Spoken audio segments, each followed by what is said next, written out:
नमस्ते कैसर भाई। आइए जनाब, कैसे हैं आप? मैं अच्छा हूँ, आप कैसे हैं? बहुत अच्छे जनाब। जी, मैं ये कहना चाहता हूँ कि जो आपने होली के मुतालिक जो बात की है कि होली जी। जो है वो खेलने से जो है वो हिंदू जो है वो ऑफेंड हो गया है। तो सबसे पहले तो मैं ये बता दूं कि जो लिबरलिज्म का जो कॉन्सेप्ट है उसके हिसाब से ये लॉ है कि जो स्टेट है, स्टेट जो है उसके वो ये कहता है कि ग्रुप राइट जैसी कोई चीज नहीं होती। मतलब मुस्लिम्स के राइट, हिंदू के राइट वो ऑफेंड होते हैं, वो इससे कोई मतलब नहीं आपकी है। आवाज़ डिस्टोर्ट इंडिविजुअल होना को शुरू हम हो गई है थोड़ा। जी, ये वो कहता है कि लिबरलिज्म का जो कॉन्सेप्ट है वो ये कहता है कि ग्रुप राइट जैसी कोई चीज़ एग्जिस्ट नहीं करती है। हिंदू के राइट या मुस्लिम के राइट ऐसी कोई चीज़ नहीं होती है। हम इंडिविजुअल को प्रोटेक्ट करते हैं। अगर इंडिविजुअल को कोई मतलब कि अगर वो होली मनाना चाहता है तो वो होली मना सकता है।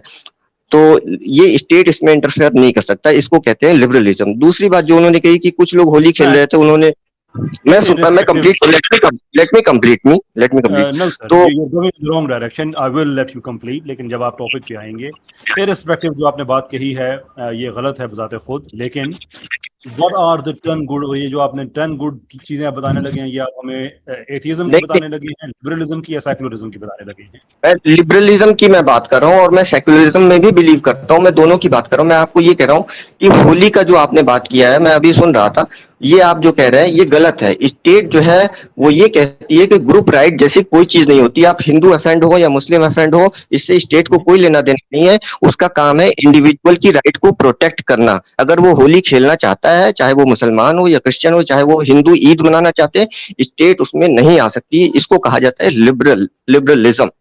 ठीक है। दूसरी इसमें एक्चुअली ये लिबरलिज्म इसको नहीं कहा जाता। जो और मैं आप इवन अगर कहा भी जाता है तो इसमें अच्छी बात क्या है? मैं आपसे 10 अच्छी चीजें जानना चाह रहा हूँ। मैं कह आप कह रहे हैं, मैं आपको चैलेंज देता हूँ। ये फ्रेंच प्रेसिडेंट इमानुअल मैक्रोन ने खुल के ये बातें कह दी थी जब कुछ मुस्लिम राइट विंग गए और उन्होंने कहा कि हमें माइनॉरिटी के राइट्स दीजिए। तो उन्होंने कहा कि हमारे फ्रेंच रिवॉल्यूशन में ये ग्रुप राइट जैसी कोई चीज एग्जिस्ट नहीं करती। हम इंडिविजुअल लिबर्टी को हम जो है वो करते हैं। उन्होंने खुल के ये बातें की। यहाँ तक कि फ्रेंच रिवॉल्यूशन के जो फाउंडिंग फादर्स थे उन्होंने कई बार ये बातें की कि क्रिश्चियंस को हम कोई राइट नहीं दे सकते, हम मुस्लिम्स के राइट नहीं देते। हम इंडिविजुअल को प्रोटेक्ट करते हैं और सबके राइट बराबर होंगे। आपको जाके हाँ। उसको पढ़ना चाहिए। दूसरी बात जो मैं है मुतालिक जो आप मेरी बात की, आपकी पहली कर लेते हैं ना, पहली कर लेते हैं। ठीक है, अच्छा आप कर ये जो लें। फ्रांस का सदर आपने बताया है मैक्रों, ये कोई मेरी अकल का म्यार नहीं है और आपकी भी अकल का म्यार नहीं होना चाहिए। वो ये नहीं, कहता है वो कि किसी के है, किसी, लिबरल हाँ। है वो। प्रज्ञा प्रज्ञा जी, अब आप खामोशी से जवाब सुनेंगे जी कैसर भाई। वो जितना वो लिबरल है वो हम बड़ी अच्छी तरह से जानते हैं। वो लपेन की वजह से इस तरह की हरकतें करता है कि दुनिया में वो उसको रेलेवेंट रखा जाए, इस तरह से कि वो थोड़ा सा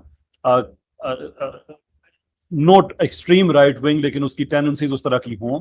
और उसकी समझ में आने वाली बात है, क्योंकि एक्स आर्म्ड फोर्सेस के जो लोग हैं, आर्म फोर्स जो एक्स मिलिट्री मैन है उनके, वो 2 दफा खत लिख चुके हैं कि ये तुम लोग जो कर रहे हो ये ठीक नहीं कर रहे हो, तुम मुसलमानों के ज्यादा नजदीक होते जा रहे हो। तो उसने तो अपनी एक पोजीशन रखनी है, और वो लिबरल पोजीशन नहीं है एनी मोर, हो भी नहीं सकती। वो ज्यादा लिबरल पोजीशन रखेगा अगर, तो ये जितना ये फ्रांस में ये जितना ये दंगा फसाद हुआ है ये इतना ज्यादा ना होता।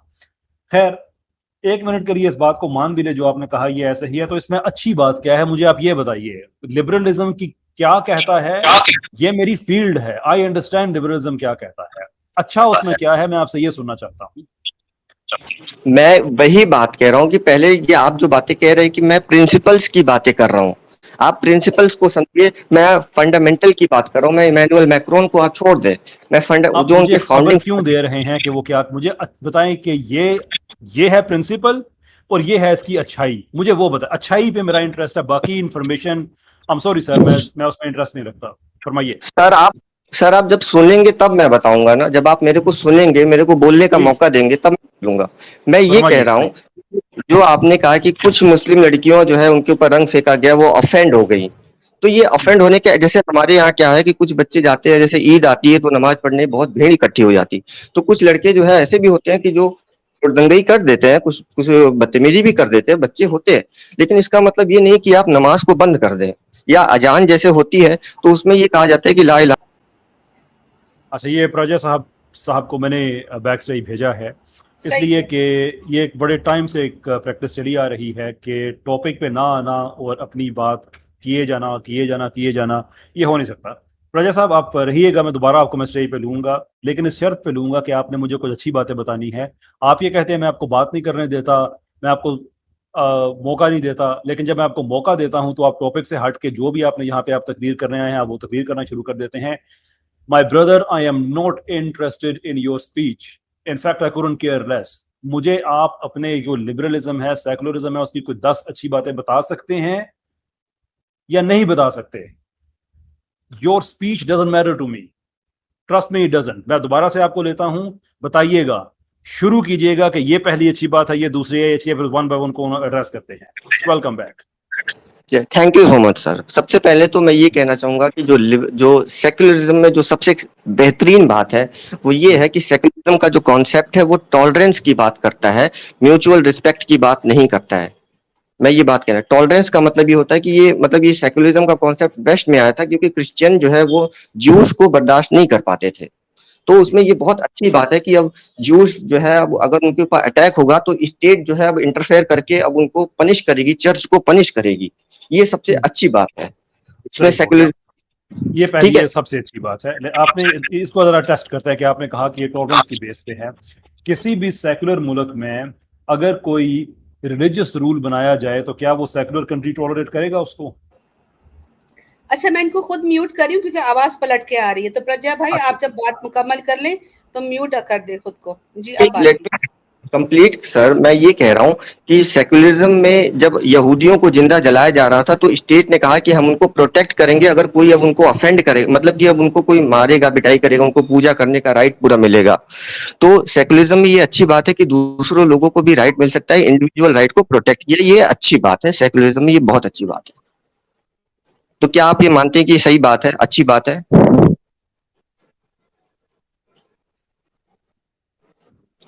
दूसरी चीज जो सेक्युलरिज्म में जो सबसे अच्छी बात है कि जो चर्च है, चर्च अपने कॉन्वेंट स्कूल चलाया करते थे। ठीक कैसे है, भाई तो कैसे भाई आप मौजूद हैं?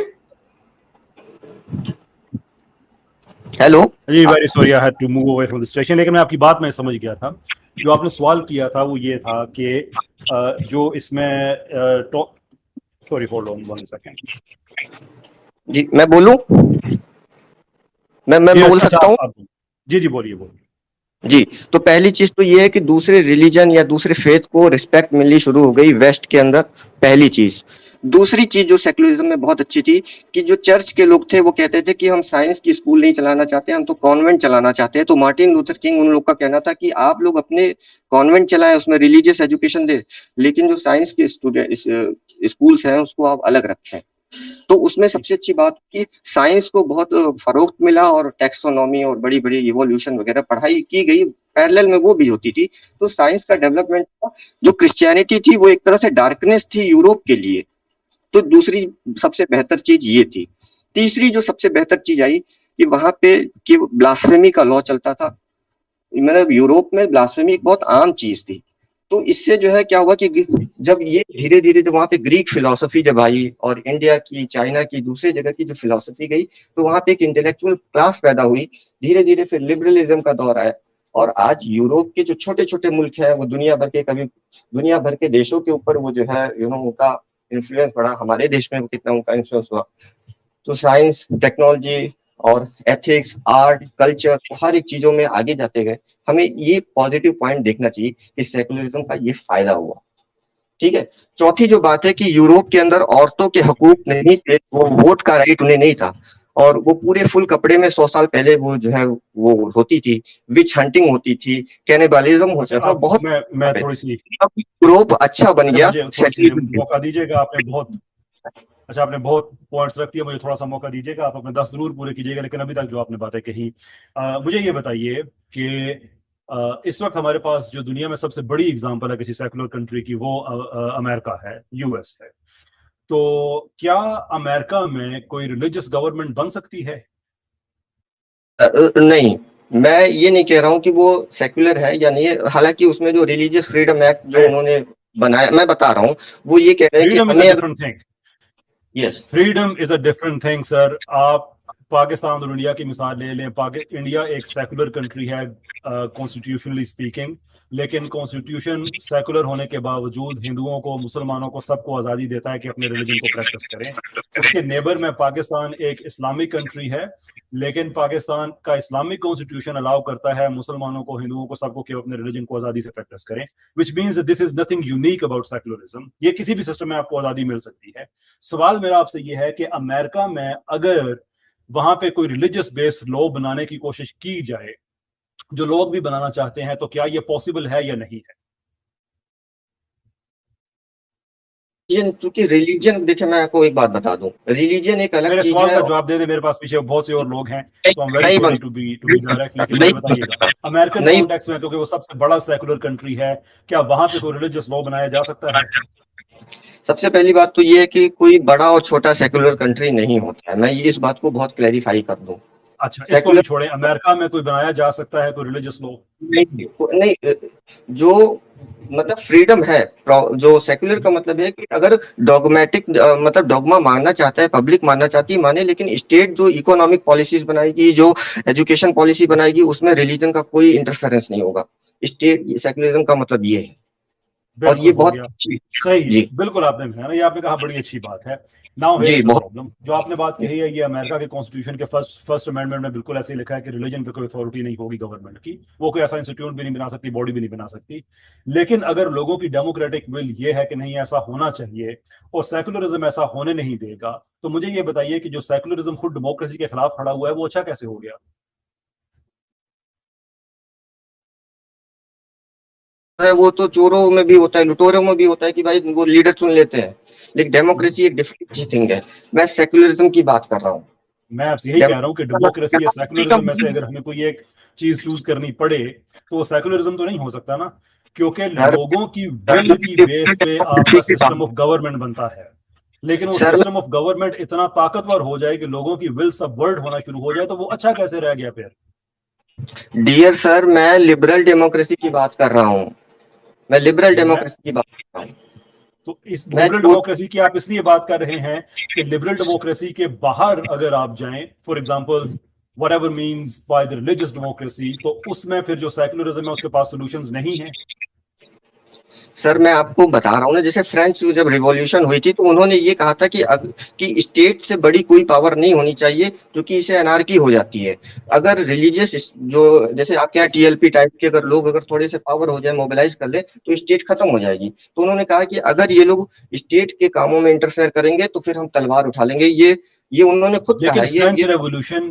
फ्रेंच रेवोल्यूशन किसी के लिए मेयार नहीं हो सकती, इसलिए कि फ्रेंच रेवोल्यूशन में ही रेन ऑफ टेरर हुआ था। फ्रेंच रेवोल्यूशन के दौरान ही लॉज ऑफ सस्पेक्ट 1793 बना था। फ्रेंच रेवोल्यूशन के दौरान ही स्टेट एथिज्म को इम्पोज किया जा रहा था, लोगों को जबरदस्ती उनकी जो जितने भी रिलीजियस कब्रिस्तानों से क्रॉसेस के निशान तक मिटाए जा रहे थे। वो कोई अच्छी एग्जांपल आप नहीं दे रहे हैं। मैं आपसे कह रहा हूँ सेकुलरिज्म की अच्छी बातें बताएं। आप मुझे सेकुलरिज्म में आप मुझे फ्रेंच रेवोल्यूशन बता रहे हैं, जिसमें इंसानी हकूक के फंडामेंटल ह्यूमन राइट्स की जितनी वायलेशन उस रेवोल्यूशन में की गई थी, और एथियस्ट ने की थी, सेकुलर्स ने की थी, इतनी रिलीजियस लोगों ने कभी भी नहीं की। ये कौन सी अच्छी एग्जांपल आप दे रहे हैं? ओपिनियन है ऐसे, अगर आप देखेंगे, मेरी ओपिनियन देखेंगे, तो मैं जो है मैं तो ये कहूंगा कि तब तो मदीना में ज्यादा कत्लो गारत हुई है मेरे हिसाब से, अगर आप मुझसे पूछेंगे, और मैं इसको साबित कर दूंगा। कितनी हुई बताइएगा, कितनी हुई? मैं आप कितनी हुई बताइए। देखिए, जो पूरी हिस्ट्री के अंदर तो करोड़ों में आ जाएंगे वो लोग, अगर आप 1400 मुझे सालों मदीना की बताइए ना, मुझे मदीना की आप बताइए। मदीना का अगर मैं देखिए, मैं ये काउंट में नहीं बता सकता कि कितने, अगर मेरे को आप टाइम दे तो कल मैं आपको एक आंकड़ा बता दूंगा, लेकिन मैं ये कह दूंगा कि उन्होंने जैसे मुझे आपने मदीना का जिक्र किया ना, तो मुझे एक और बात बता दीजिए कि आपको एक मिनट के लिए आपके आर्गुमेंट को एंटरटेन करते हैं कि मदीना में जो कत्ल गारत हुई वो ठीक नहीं हुई, तो आपके नजदीक वो चीज ठीक नहीं है, लेकिन आप मेरे सवाल के जवाब में जब ये कहेंगे कि मदीना में भी ऐसा हुआ था और आप उसको गलत भी मान रहे हैं, तो जिस चीज की जस्टिफिकेशन आप अपनी अकल के मुताबिक एक गलत चीज से दे रहे हैं, वो खुद कैसे ठीक हो सकती है? चर्च बर्बरियत कर रही है, वो यहूदियों को जिंदा जला रही है, आप क्यों नहीं ये बात मान रहे? नहीं है, मेरा ये सवाल नहीं है, मैं दोबारा से कह देता हूं, गौर से सुनिएगा, कान, अकल, दिमाग तीनों चीजें खोल के सुनिएगा कि अगर आप ये कहते हैं कि मदीना में कत्लो गारत हुई, जो कि गलत आर्गुमेंट है, लेकिन आपकी बात को एंटरटेन करने के लिए मान लेते हैं, और आप ये भी कहते हैं कि वो कत्लो गारत गलत हुई। तो मेरे सवाल के जवाब में जो ये स्टेट एथियज्म वगैरह की जितनी बातें, सेकुलरिज्म के उसके जुल्म को मैं बातें कर रहा हूं, उसको जस्टिफाई आप कर रहे हैं एक ऐसी चीज से जिसे आप खुद गलत कह रहे हैं, तो फिर वो कैसे ठीक हो गया? आप मुझे बोलने का मौका दे, मैं आपको एक्सप्लेन कर दूंगा क्यों गलत हुआ है। जवाब दें ना उसका। आप छलांग लगा के चर्च पे चले जाएं और किसी और जगह चले जाएं तो मैं क्यों बोलने का मौका दूं? जो पीछे लोग बैठे हुए हैं आपके इंतजार कर रहे हैं, उनका कोई और काम नहीं है, उनका मैं टाइम ज़ाया करता रहूं? प्रॉफेट मोहम्मद ने खुद ये कहा कि आपके पास 3 ऑप्शन है। अहले किताब वालों के पास ऑप्शन ये है कि आप अपनी प्रैक्टिस करें, लेकिन आप हमें जजिया दे दें। लेकिन जो मुशरिकीन हैं, ये फिर मैंने ब्रिजिया साहब को मेरे बैक एंड पे भेजा है, और इनकी इसी हरकत की वजह से इन लोगों का ये आम ये पैटर्न है कि अब ये साहब इनको जवाब नहीं मिल रहा कि सेकुलरिज्म तो एक्चुअली एक इंसान दुश्मन नजरिया निकला, तो अब ये कभी घुसेंगे इस्लाम के पीछे, कभी किसी, और इस्लाम तो आपके नजदीक गलत है। तो इस्लाम अगर आपके नजदीक गलत है तो फिर उसको मेयार बना के आप जिस चीज की 10 अच्छी चीजें मुझे बताने लगे थे वो कैसे अच्छी हो गई, उसकी तो आप एक भी नहीं बता पा रहे। और अब आपने शुरू कर दिया है कि इस्लाम की तारीख में ये हुआ और वो हुआ। मेरे चांसेस, मैं मुसलमान हूं, मुझे अपनी तारीख पता है। जिस दिन आपने इस्लाम पे बहस करनी हुई, जैसे भी हारिस सुल्तान ने करने की कोशिश की थी, और मैं पूछता रहा कि बताओ ये इस्लाम की जो तुम हदीस लेके आए हो क्या इस्लाम का फाइनल वर्जन है, ये जब डेवलपमेंट हो रही थी ये उस जमाने का कोई वाकया है, तो उसके पास किसी चीज का जवाब नहीं था। वो आप लोगों के पास नहीं है, हमें बड़े अच्छे तरीके से पता है इस चीज का। मैं आपको दोबारा से मौका दूंगा अगर आप पीछे मौजूद हैं, लेकिन शर्त वही होगी कि आपने बात टॉपिक पे करनी है। आए बाएं शाएं वाला जमाना खत्म, नई सीरीज, नए रूल्स। मैं अब लोगों को ज्यादा फ्लेक्सिबिलिटी नहीं दे सकता। तो पीछे लोग बैठे होते हैं, उनका भी टाइम इंपॉर्टेंट होता है। मैं आपको ही मैं मौका दिए जाऊं। किधर गए उख्ती, मौजूद है या चले गए चले कैसर गए? भाई, चले, चले गए। अच्छा हुआ खुद ही चले गए।